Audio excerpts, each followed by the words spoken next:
uh, salat berjamaah di masjid dengan saf yang agak terpisah, ya, atau berjauhan. Ya, kita tahu di antara kesempurnaan salat jamaah adalah lurus dan rapat. Ya, Nabi kita SAW mengatakan fa inna taswiyatus saffi fa inna taswiyatus sufufi. Ya, dalam banyak riwayat mengatakan min tamamis shalah. Dalam sebagian riwayat beliau mengatakan aqimus suffakan wa tarasu. Ya, rapatkan shaf.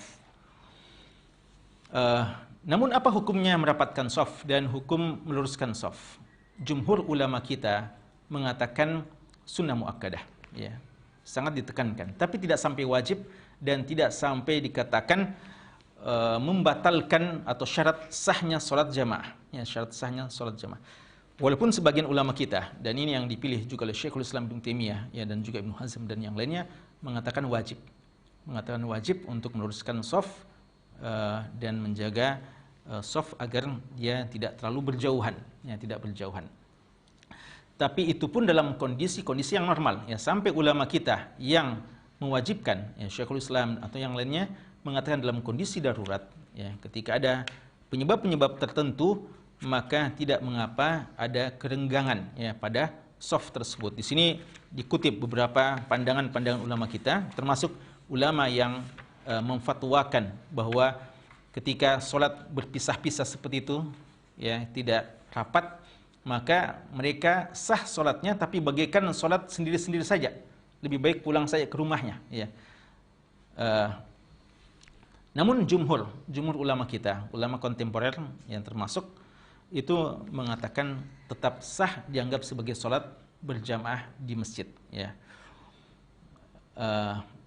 Namun perlu untuk diingatkan, ya, karena hari ini banyak yang melihat, ya, hari-hari ini sholat tarawih di Masjid Haram Mekah mungkin secara khusus.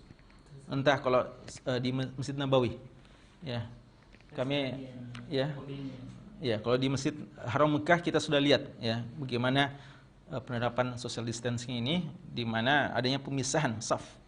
Apakah bagaimana dengan itu? Apa yang dilakukan di Masjid Haram itu, ini sudah menjadi jawaban sebenarnya bagaimana fatwa dari para ulama kita di sana, ya, yang membolehkan hal tersebut disebabkan adanya uzur, ya, disebabkan adanya uzur. Walaupun di sini kita sebutkan rekomendasi. Yang pertama, bahwasanya kalau sudah ada pelarangan, ya, utamanya memang yang sudah berada di zona merah, maka hukum untuk sholat jamaah sudah tidak berlaku hukum kewajibannya karena menghindari mudarat yang lebih besar. Adapun yang masih aman, tapi sudah ada imbauan dari pihak majelis ulamanya dan pihak waliul amrnya, pihak penguasanya, sudah ada dari pihak pemerintah daerah melarang, walaupun mungkin yang positif masih sangat sedikit, ya, belum masuk sampai zona merah, ya, zona kuning mungkin, ya, atau mungkin ada sebagian zona hijau, tapi untuk menghindari penyebaran atau datangnya wabah tersebut, maka sudah ada imbauan. Maka pada saat itu, di sini sudah kita sebutkan, pada saat itu maka kewajiban sholat jamaah sudah hilang atau sudah tidak berlaku lagi dengan keluarnya hal tersebut. Karena ini bentuk menghindari mudarat yang lebih besar dan juga ketaatan kepada para ulama kita untuk hal yang ma'ruf dengan pertimbangan-pertimbangan yang seperti itu. Dan bagi mereka-mereka yang masih berada di tempat-tempat yang sangat-sangat aman, ya, lalu dikatakan tidak mengapa melaksanakan sholat jemaah, tapi untuk menghindari terjadinya wabah, lalu menyepakati pelaksanaan yang seperti itu, maka inilah yang kita maksudkan dalam pembahasan ini, ya. Jadi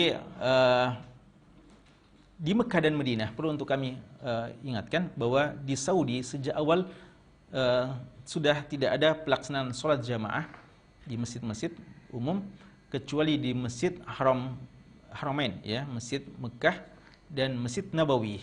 Itu pun saat sekarang dengan SOP yang sangat ketat, ya. Adapun masjid-masjid yang lain itu sudah tidak dibenarkan untuk melaksanakan sholat dan sudah dinonaktifkan, ditutup, ya, bahkan.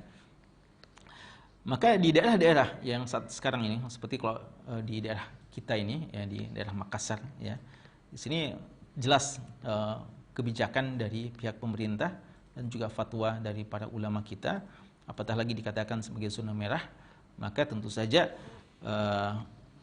menghindarkan diri untuk datang ke masjid, ya, atas dasar itu ini insyaallah bukan suatu kemaksiatan, bahkan bisa dikatakan sebagai suatu hal yang memberikan maslahat yang lebih besar, dan insyaallah bisa berpahala jika kita memang niatkan untuk ketaatan kepada sesuatu yang memang dibenarkan oleh syariat dan untuk menghindarkan diri kita dari membahayakan orang lain, yang membahayakan orang lain. Jadi intinya jika memang satu tempat yang masih memungkinkan untuk sholat jamaah, ya lalu menerapkan sistem ini, maka sholat jamaahnya itu sah insyaallah taala.